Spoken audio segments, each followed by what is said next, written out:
Hi, my name is Vincent Annalena. Today I'm going to be doing a commemorative speech on my mother. She's actually here in the crowd. I can show you them real quick.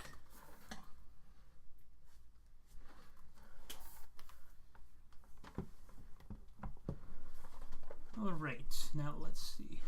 Get my timer out here. Starting the speech in 3, 2, 1. Alright, so today I'm going to be talking about my mother, Laurie. This is going to be a commemorative speech.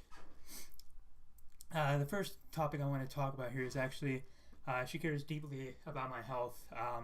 When I was born with jaundice, and the doctors didn't really think there was anything wrong with me at first. My mom, she knew there was something wrong somehow. I guess motherly instinct, I'm not really sure. But she went from doctor to doctor. They kept telling her, no, there's nothing wrong with him.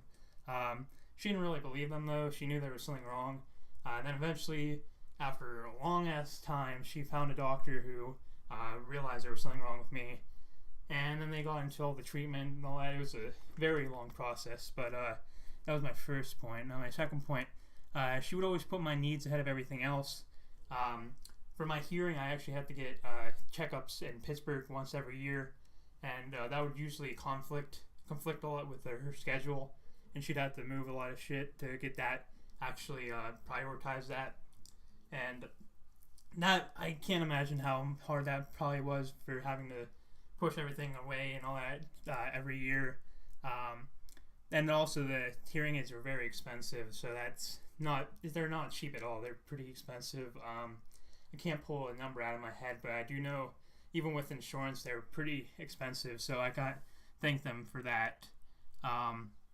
My third point here actually, she got me pretty much everything I ever wanted, for the most part, to make sure I have a good childhood, to feel like I'm not really left out or anything like that. For example, the Pittsburgh trips, she tried to make them fun. We went to this candy shop every year on the way there. Sometimes we'd go on the way back. It's really dependent on the day.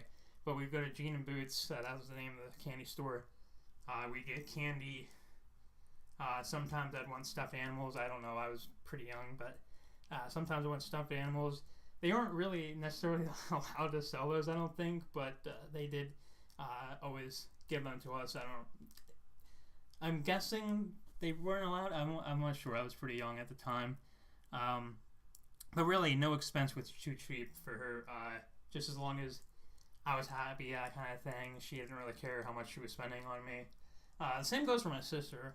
Not as much because I think I'm the favorite child, but I could be wrong about that. Who knows?